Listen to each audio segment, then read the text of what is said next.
안녕하세요. 한의사 강용익입니다. 사람이 살면서 피해갈 수 없는 것 중에 하나가 바로 공부와 시험이 아닐까 싶습니다. 특히 대한민국 사회는 시험 공화국이라고 해도 과언이 아닐 겁니다. 초등학교, 아니 그 이전부터도 대학 입시를 향해서 달려가야 합니다. 이걸로 끝도 아니죠. 대학에서도 공부와 시험의 연속이고 취업과 각종 자격증 시험까지 한마디로 끝이 없습니다. 언제 끝날지 모르는 것이 공부와 시험입니다. 중요한 시험을 앞둔 이들은 자신의 인생에서 가장 불안지수가 높은 시기를 보내게 됩니다. 결과도 알 수 없고 때론 끝이 보이지 않는 긴 터널 속을 가야 합니다. 불안과 긴장 그리고 마음대로 잘 움직여지지도 않는 몸을 이끌고 한 발 한 발 앞으로 나아가야 합니다. 그러다 보니 수험생들은 긴장과 불안 속에서 만성 피로나 체력 저하, 수면 장애 등이 쉽게 나타납니다. 이때 한 번쯤 찾게 되는 것이 총명탕 같은 바로 공부하는 데 도움되는 보약들입니다. 특히 요즘처럼 날이 더워서 기본 체력이 떨어지고 또 1학기를 달려오면서 에너지가 다 소진되어 가는 즈음이다 보면 만성 피로도 심해지고 총명창을 찾는 경우도 많아집니다. 수험생 만성 피로 중에는 단순한 수면 부족이나 체력 저하가 원인인 경우도 있습니다. 이때는 체질에 맞게 한약을 써주면 체력적으로나 집중력 향상에도 도움이 됩니다. 하지만 여러 가지 심리적인 어려움 때문에 몸의 문제로 나타나는 경우도 생각보다 많습니다. 언뜻 보면 단순히 몸이 피곤해서 공부 집중력이 떨어지는 것처럼 보이지만 사실은 마음의 기세가 꺾이면서 몸이 말을 잘 안 듣는 경우도 많습니다. 몸의 주인인 정신적인 어려움인 거죠. 이때는 단순히 보약만 쓴다고 해서 나아지질 않습니다. 환자 사례들을 한번 보시면서 이야기 나누겠습니다.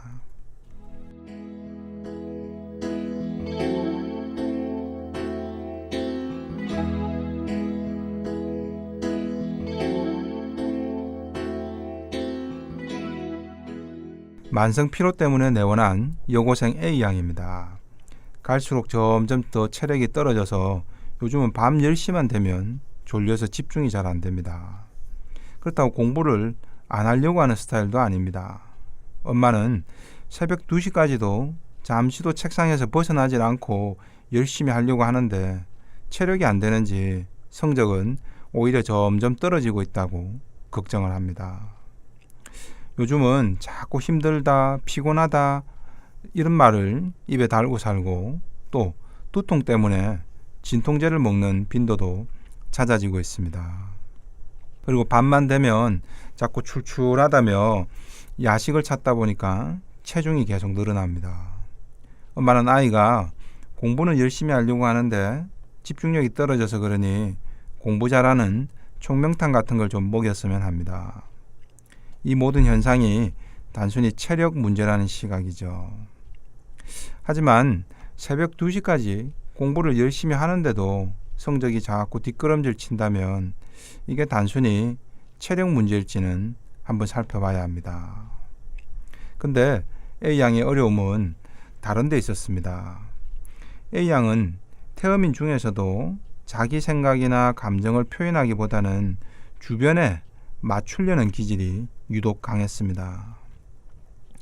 두통이 얼마나 심하냐라며 제가 A양한테 질문을 던졌는데도 A양은 선뜻 답변을 잘 못하고 머뭇거립니다.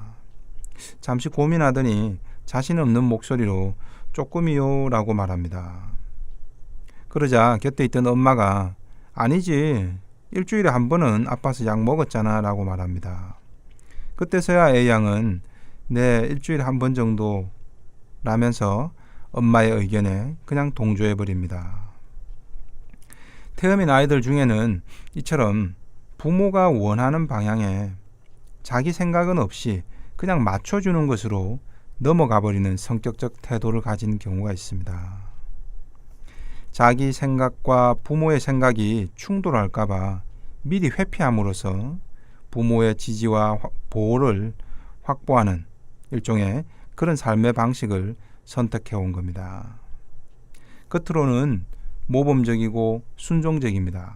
쉽게 말해 엄마 말을 참 잘 듣는 아이죠. 그래서 청소년기 어느 기간까지는 큰 문제를 일으키지 않습니다. 부모가 공부를 잘하기를 원한다는 걸 알면 이런 아이들은 공부하라라고 다그치고 야단치지 않아도 아이가 먼저 부모의 눈치를 보고 기대에 어긋나지 않으려고 애를 씁니다. A양도 바로 이런 예에 속했습니다. 수능 준비도 잘하고 싶고 학교 내신 관련 수행 점수도 잘 받고 싶습니다. 앞으로 무슨 전공을 하고 싶냐라고 물었지만은 아직 정하지 않았답니다. 자신이 하고 싶은 목표는 정작 없죠. 그런데 공부나 점수는 잘 받고 싶다는 겁니다. 왜일까요? 바로 부모의 기대에 어긋나고 싶지 않은 거죠. 그래서 수능 준비를 위해서는 영어, 수학학원도 다녀야 합니다. 여기서 내주는 버거운 숙제도 다 감당하려고 합니다. 게다가 학교 수행평가 점수도 잘 받아야 하니까 각 과목별로 과제 수행을 하느라 밤새기가 바쁩니다. 주말에는 봉사활동 점수도 따로 다녀야 합니다. 몸이 2개, 3개라도 모자랄 정도죠. 너무 버겁지 않느냐라고 말하자 엄마가 나서서 아유 원장님 요즘은 이렇게 안 하면 좋은 대학 못 갑니다 라고 잘라 말합니다. 엄마의 평소 생각이 금방 드러나죠. 엄마가 직접 대놓고 너 공부 안 하면 혼나 라고는 하지 않았지만 남들에게 맞추려는 기질이 강한 A양한테는 이것 또한 심리적 압박을 줬겠죠. 정작 A양은 이런 상황에서도 힘들다고 말을 하지 않는 겁니다. 근데 속으로는 힘들겠죠.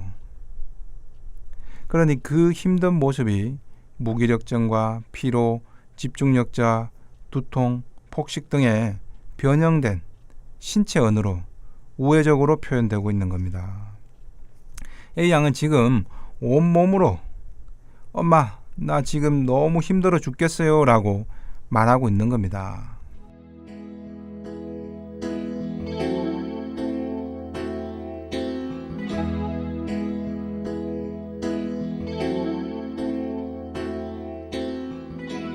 부모는 이런 이치를 외면해버리고 몸의 기운만 더 끌어올리면 체력이 더 좋아지고 학원 공부도 수행평가도 모두 다 더 좋아지지 않겠냐 싶은 겁니다. 그래서 홍삼도 지금까지 줄기차게 먹였습니다. 근데 태어미는 홍삼을 먹으면 간열이 차여서 오히려 머리가 더 아프고 식욕도 자꾸 증가가 됩니다. 여기에 매일 똑같이 반복되는 힘겨운 공부와 시험, 수행과제, 숨 돌릴 틈 없는 빡빡한 일상, 그리고 그를 힘들다고 말조차 못하게 스스로 자기 검열로 차단하는 과정에서 무의식적인 욕구 불만이 생기겠죠. 이걸 다시 먹는 걸로라도 화풀이를 좀 하고 자기 자신을 위로하는 차원에서 자꾸 음식을 더 찾게 되는 겁니다. 그러니까 또 살이 찌겠죠. 그러니까 신진대사는 더 안 되고 몸이 무거우니까 머리도 막지 않게 됩니다. 그래서 성실하고 책상에는 오래 붙어 있는데 성적은 오르기가 힘들었던 겁니다. 단순히 보약으로 해결될 문제가 아닙니다. 우선 선택과 집중을 해야 합니다. 자신이 감당 못하는 너무 많은 목표는 오랜 터널, 긴 터널을 지나가는데 너무 큰 짐이 될 뿐입니다. 우선순위를 매겨서 정리를 좀 하고 짐을 좀 덜어줘야겠죠. 엄마 욕심에 다 필요하다고 생각되는 거죠. 다 중요해서 2마리, 3마리 토끼를 다 잡아야 한다고 여기는 겁니다. 그리고 A양은 자기 생각은 없이 그런 엄마의 생각에 맞추려고 그저 엄마가 원하는 대로 끌려다니기만 하는 겁니다. 버거워도 버겁다고 말조차 못하는 거죠. 이걸 하자니 저걸 못 맞출까봐 걱정이고 저걸 하자니 이걸 또 놓칠까봐 걱정인 겁니다. 할 건 산더미같이 자꾸 많아지는데 자꾸만 엄두가 더 안 나는 상황이 되겠죠. 이렇게 되면 한 가지에도 이상하게 집중이 잘 안 됩니다. 그리고 나서는 에라 모르겠다라는 그런 무의식이 그냥 포기해버리고 싶은 마음이 강해지게 만듭니다. 이런 설명을 쭉 해주자 A양은 그제야 말없이 죄인처럼 진료실에서 눈물을 뚝뚝 흘립니다.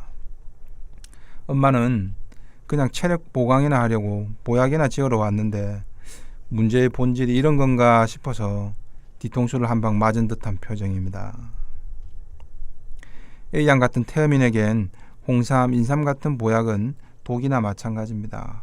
오히려 신진대사를 빠르게 해서 체중을 좀 가볍게라도 해주면 머리도 맑아지고 좀 덜 지치게 됩니다. 하지만 A양을 가장 지치게 만든 건 단순한 체력 저하가 아닙니다. 바로 이런 심리적 갈등이 있었던 겁니다.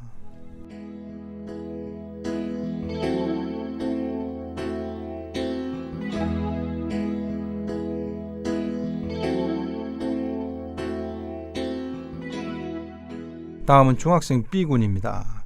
영재고 입시를 준비하는데 어느 순간부터는 자꾸 피곤하고 너무 졸려합니다. 원래 체형도 좀 마르고 입도 짧은 편이라 체력 저하인가 싶어서 총명탕을 이미 여러 차례 먹였습니다. 그런데도 좋아지질 않습니다.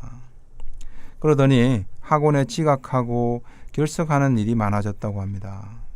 부모님은 B군이 워낙 공부를 잘했고 억지로 시켜서 한 것도 아니었기에 공부야 뭐 언제든 자기가 하고 싶을 때는 하겠지라고 하고 학원도 다니기 싫다라고 해서 그러라 라고 좋게 말을 했습니다.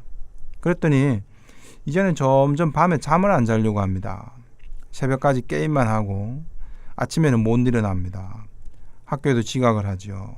그리고는 학교 다니는 의미를 모르겠는데 자퇴하면 안 될까? 엄마, 세상은 내가 없어도 잘 돌아가겠지. 이런 식의 말을 자꾸 한답니다. 엄마는 그제야 이게 단순히 체력 저하 때문이 아닌 것 같아서 불안해졌습니다. 일련의 현상들은 B군처럼 소음인 아이들이 자긍심에, 자존심에 상처를 입고 기가 꺾였을 때 나타나는 불안 회피 반응입니다. 자신이 잘 해내고 주변의 인정을 받고 있을 때는 무서운 속도로 몰입해서 그 무언가를 성취를 해냅니다. 근데 무언가에 한번 막히면서 자존심의 상처를 입으면 이를 자기 존재의 문제로까지 확대시켜 버립니다. 그리고는 어떻게든 상처받지 않기 위해서 빨리 도망칠 생각만 하게 됩니다. 이것이 게임 중독이나 불안신경증까지 이어지면서 몸의 기운도 꺾여버린 겁니다.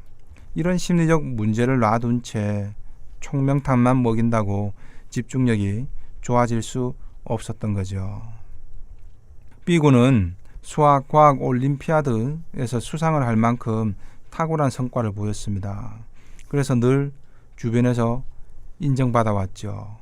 그래서 내심 중학교 내신 시험도 자신만만했던 거죠. 근데 역사나 기타 암기 과목에서 좋은 성적을 내질 못했던 겁니다. 태음이는 반복 체험으로 외우는 것이 주된 학습법입니다. 반면 소양이는 눈으로 쓱 보면 금방 잘 외워버리죠. 하지만 소음이는 이해가 안 되면 암기가 안 되는 유형입니다. 무조건 외우라는 식의 공부에는 스트레스를 많이 받는 유형이죠. B군은 암기 과목을 외우지 않으려고 하니까 성적이 좋지를 않았던 겁니다. 그러자 친구나 선생님들이 자신을 지금까지는 높이 봐주던 그런 시선에 변화를 느낀 겁니다. 그래서 B군은 이번엔 암기 과목도 열심히 해보자 했는데 그동안 너무 공부 편식이 심했던 터라 쉽게 성적이 오르지는 않았던 겁니다. 이때부터 과도한 생각과 지대짐작으로 조바심을 내면서 자신의 미래가 엉망이 됐다는 식의 자책을 하기 시작한 겁니다. 벌어지지도 않은 미래의 결과에 대해서까지도 온통 부정적 상상이 가득해진 겁니다. 그래서 학원도 학교도 다 피해버리고 싶고 그러다 보니 몸의 기운도 처져버리는 겁니다.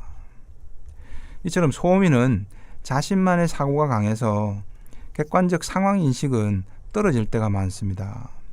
그리고 자존심에 상처받는 것을 죽기보다 피하고 싶어 해서 이런 문제가 있을 때 마음의 기가 꺾여버리면 이상하리라 만큼 심한 피로나 무기력한 회피적 모습을 보이게 됩니다. 이를 총명탕만으로 기운을 끌어올리려고 해도 되질 않는 거죠.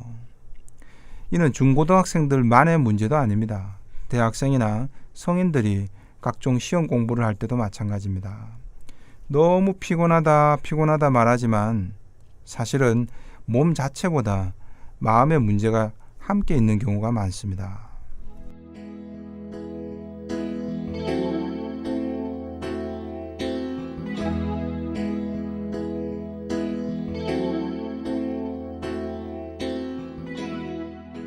시험이라는 목표를 넘어야 하는 공부는 그 불확실성과 떨어졌을 때 위기감 때문에 늘 불안이라는 문제에 직면할 수밖에 없습니다. 몸의 피로 이면에 혹시 이런 불안이라는 문제가 존재하는 것은 아닌지도 살펴야 합니다. 그리고 지금 풀어야 할 것이 단순히 내 앞에 놓인 시험 문제뿐만이 아니라 내 삶에 닥쳐온 불안 문제일 수도 있다는 점을 차분히 직시할 필요가 있습니다. 그 속에 시험 성적뿐만 아니라 우리 삶이 또 한 단계 더 성숙할 수 있는 그런 기회도 함께 존재하는 것이겠죠. 지금까지 한의사 강용혁의 심통부리기였습니다.